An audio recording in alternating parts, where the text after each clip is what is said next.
beautiful people, welcome back. If you're new, welcome. My name is Georgia. So we are going to do a recap and review of the Real Housewives of New York, season 15, episode 3, titled Dramamine Drama. So we start off with the ladies in the helicopter heading out to the Hamptons, and by now we have Rebecca switching seats with Jessel. So I'm guessing Rebecca didn't want to sit by Bryn anymore because Bryn asking her all them questions or whatever. I don't understand why they switch. I hope they actually talk about it at the reunion. But we see them arrive at the house. But before we see that, we see Erin and Uba in the car driving on the LIE, heading out east, as they say. And we have Uba talking about how she loved her man's feet. And Erin is dry heaving. She's like, you actually touch his feet. She's dry heaving. And Uba's like, I like my man's feet. My man. Oh my God. To me, this episode was kind of funny because we have the ladies kind of making up or fake making up. And then we have poor Uba trying to get a grasp of the English language. And we just love to see her try. So yeah, they're dry heaving. Everybody starts arriving at the home. We have Erin already there. Erin is already at the house waiting. She has food. Because remember last time they told her she didn't have no food. So she have a huge spread of like 5 different charcuterie boards she got going on. She got sandwiches and stuff like that. So, you know, she's ready for these ladies. Then we have, like I said, the ladies arrive. First we have the ladies from the helicopter, which is Bryn, Jessel, and Rebecca Minkoff. And then we have Erin and Uba arriving. And then we have before she comes, there was like a discussion in the house. You know, Erin came in and she greeted everybody. She hugged Bryn. You know, you could tell everybody's watching like, okay, what's going to happen here? So she hugged Bryn and stuff, went in to go see the food and stuff like that.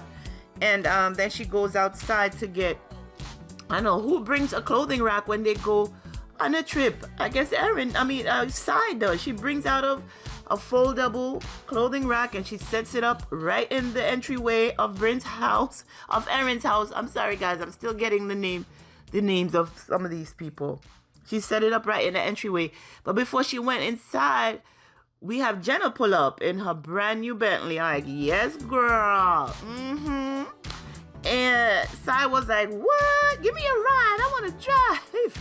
And then Jenna told her, she's like, I tried getting your car. I think we have Sai having a Range Rover. But she said the waiting list was over a year and she couldn't wait that long. So that's why she went with the Bentley. But her car still costs more than Sai's. I think hers was $217,000 or something like that. And Sai's car was $175,000, girl. So yeah, she's stunting on these girls. You're going to talk bad about my classic Mercedes-Benz? All right, I'm going to top that. So everybody comes inside. Now they're eating. Again, everybody is hugging and stuff like that. And then they did... I believe Erin told them that they had a little while to get ready and they're going to dinner. So they all head out. No, before that, we are talking about Raquel's story, because Erin is asking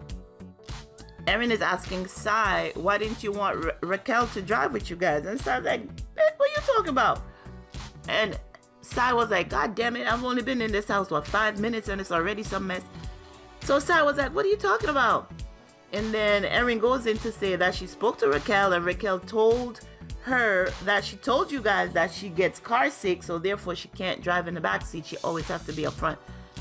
And Sai was like, but she didn't tell us that. All she said was something about, do you want me to drive? Or something like that. She didn't come straight out and tell him that she gets car sick. I'm guessing you're supposed to read between the lines. Listen, if you want somebody to know something about you, gotta tell them straight up so there is no miscommunication, no reading between the line, no assumptions, no nothing. You gotta let people know up front what's expected and, you know, what you want. So Sai was like, all right, I'll just talk to her when she gets here. And then you have Uba talking about, what? What are you talking about? this is a pigeon with no story. I'm like, what is Uber talking about? I'm like, you have to know how Uber behaves to actually just understand her. So now the ladies are at dinner. They go to this restaurant on out in the Hamptons. I forgot the name, but it's a cute restaurant set up really, really nice. You know, it's busy. There's a lot of people in there, so obviously it's a popular place. So now we get to find out Raquel's story. She tells us how she does bike riding, and she tells us how she met her girlfriend. She shows off her engagement ring, which is not any typical engagement ring. It's a huge art piece. And everybody was like, what? You know, that story. And then after that, now Bryn was like, okay, your turn, Rebecca. Tell us your story. So Rebecca goes in to tell her story, how, you know, they had moved to Florida. As soon as she turned 18, she was like, this is not the lifestyle for me. She came back to New York, and she was supposed to move in with somebody one day. And the day that she was supposed to move in, the person tell her she can't move in again. But before she left Florida, she had told somebody that they could have either her apartment or her room in her parents' house. And when she called them back to tell them, listen, I need my room, they're like, nope, I'm already in it. You can't come back. So that's how she stayed in New York and made it work. As you guys know, Rebecca Minkoff have a handbag line. And, you know, it's very popular. And she has cute stuff. So, you know, she made it work. She stayed in New York and she made it work. So that's where she is. She talked about a bed frame that she still has in her room at home, where and the person she was supposed to move in with or asked to move out, she lost her virginity to them in that bed. And everybody was like, what, you still have the bed? She was like, no, girl, I have the bed frame, not the mattress. So we found out a little bit more about the ladies. Did they talk? Yes, we have Bryn and Sai having a conversation before they left for dinner. So they went off to a side room called, I think, the fun room. The fun room, Erin labeled it, or the happy room, or the something room. So they're sitting there talking, just the two of them. We have them apologizing to each other. However, Sai doesn't feel that the apology from Bryn was genuine. And I could tell that it wasn't genuine. Or maybe that's how she is. But in my opinion, that apology was not genuine. We have Sai saying, you know, you're apologizing, but you're not hearing my side of the story. And Bryn was like, but I don't need to hear it because I already know what's happening. And Sai was like, but I need to be heard. And Bryn was like, no, I don't need to hear it. So they left it there. Sai was like, you know, you're being condescending, and then she walks away and went to the kitchen. But then a little bit after that, we have Bryn coming into the kitchen with Erin, and Erin was like, go ahead, give her a hug and see if she'll accept it. So they hugged and laughed, but the tension was still there, because later on we find out that Sai was talking to Uba about it, and Uba brings it right back to the group. So now after dinner, everybody come home. They're talking about it in the kitchen. Did you feel like everything was genuine between Sai and Bryn? Bryn hear them over talking and comes out, and she's like, listen, y'all need to just table this and move on to another conversation, because we've already had the discussion. And the ladies was like, but Sai doesn't feel that it's genuine. And she was like, how? And Uba is like, because she told me it wasn't genuine. So all right, they're like, let's leave this alone. Let's go to bed. So everybody went to bed now. And as you guys know, it's a lot of ladies, not too many bedrooms. So some people had to, you know, sleep in the same bed and everything. But that's okay. You notice that compared to other shows, these ladies did not fuss about sharing a room. Like all the other shows, other Real Housewives shows, when they go out, everybody's saying, oh, I don't like my room. My room is small. I don't have the sun. I don't have a bathroom to myself and all of that. These ladies are not divas, in my opinion, compared to the other ones. So they were cool with sharing rooms. So now it's wake up time. We have everybody grabbing their coffee and their little breakfast and heading out to the patio. But it was cold. We have people talking to Jenna about her new car. And then we have Bryn saying, so you could see that Jenna's not broke. See, and look, she's wearing diamonds to breakfast. I'm like, yes, Jenna, girl, you show these ladies. Don't mess with you. So now, we have everybody on the patio except for Sai. Sai's still getting ready. We have Uba come out. Uba is like, there's a lot of pigeon carrying over here. Everybody's like, Uba, what are you talking about? And she was like, you know how the pigeon have the wrong address. and they carry him fake news or bad news or something to that. And I believe it was Erin who said that, you know, it would work best if the person who have a problem with another would speak directly to them instead of sending a mouthpiece. But before they went and did that, we have Bryn. I think Bryn knew they were coming for her. So Bryn is messing with everybody.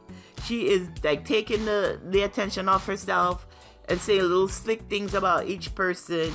But Uba was not about to let. She's like, I see you trying to change the subject, but you're not going to do that. We're going to discuss what's going on right here.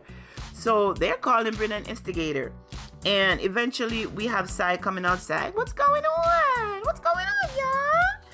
And Bryn was like, you know what's happening. We have Uba out here cussing us out because of a conversation that you and I had, and I thought it was squash. Yet here she is bringing it up again. So we have Sai saying, you know, I don't know why, you know, or whatever. She really didn't have a solution. And then, but Uba at this time was getting very upset, and I've never seen her get so upset. She was talking about the situation between Bryn and Sai, but she was thinking about, you know, what Bryn did to her as far as screaming out, hey, Uba, we know that you have a man in Connecticut, girl. And she said the only two people she told was Bryn and Sai, and she asked him to keep it in confidence because, you know, the relationship is still new and she doesn't want anybody else to know about it. She wants to know if she's really into this guy before it comes to the group. And actually Bryn like stole her thunder by telling the ladies, you know, that should have been her news to tell. So she really wasn't happy with Bryn. But I saw that everybody was coming at Bryn, and I think she knew that that it was eventually coming. I believe Uba called Bryn a blow-up pigeon. I've never heard such a term. Oh my God. Bryn is a blow-up pigeon. So the ladies, they kind of talk. The rest of them sipping on their coffee, watching the drama go down. We have Erin pulling Uba to the side a little bit, trying to calm her down. And then we have the ladies saying, you know, first of all, we had Bryn going in the house, leaving the other ladies out there. Then one by one, everybody went in saying they were kind of cold, so they're gonna go inside. And that is where the episode ended. You know, we still in the Hamptons, or out east as they say, girl. And I'm guessing it's really not done. So I guess we're gonna run with this the entire season 15 of Bryn and Sai going back and forth. Remember, Sai is the one who introduced Bryn to the group. And I'm thinking that there's a power struggle happening here. Could I be wrong? If I'm wrong, tell me in the comments. But I think there's a power struggle going on. Bryn wants to be independent of Uba, independent of Sai. I think she still wants to be her friend, but she doesn't want to be the younger friend of Sai. Like Sai is that auntie type to her, I think she feels. And she wants to be on the same level of as them. And with her bringing the drama, I think she'll be okay. Bryn knows how to stir it up. She got interesting stuff going on. We still want to know her apartment is very cute. You know, she took us on a tour of her apartment in a different YouTube video. If you go on YouTube, you see. All the ladies do. And I think she wants to be independent of Sai and just have her own going on. But I still want to know what you do for a living, Bryn. What do you do to make money? And I'm hoping with the season, you know, moving forward, that will be okay. So the two drama that's going on right now, because I think that the thing between Jenna, Bryn, and Sai is settled, but I think Uba is upset with Bryn still, and I still think Sai is upset with Bryn because Bryn wouldn't allow her to speak and tell her piece and, you know, have a conversation with her. She just shut it down, and she's not willing to communicate. And Sai feels that, I think that Sai feels that she's owed more than that. You know, as a friend over the years, that the least you can do is have a conversation with me. Because she says she sent her emails or sent her texts, she has read them and she has not responded. So Sai wants some sort of dialogue to happen. Even though the one that they have out east in the Hamptons, it's not really a dialogue. Bryn kind of like, you know, shut her down. Like, you know, okay, I hear you, but I don't want to discuss it anymore. So I think there needs to be more discussion because we want to hear it. We want to hear it. So that is my review and my recap of this episode of The Real Housewives of New York season 15, episode 3 titled Dramamine Drama. I don't know if with episode 4 if we're still gonna be in the Hamptons or we're gonna be back in the city, and to see what happened. But yeah, this is where we are. Bryn is in trouble with too many people as it is right now, and she needs to fix it, and she seems like she's not willing, so we'll see what happens. All right, girl, until next time, make sure you check out the links in the description, okay? And until next time, be sure to take care of yourself. Don't forget to like this video, subscribe to the channel, share the video, and until next time, be sure to take care of yourselves and your families. Bye-bye.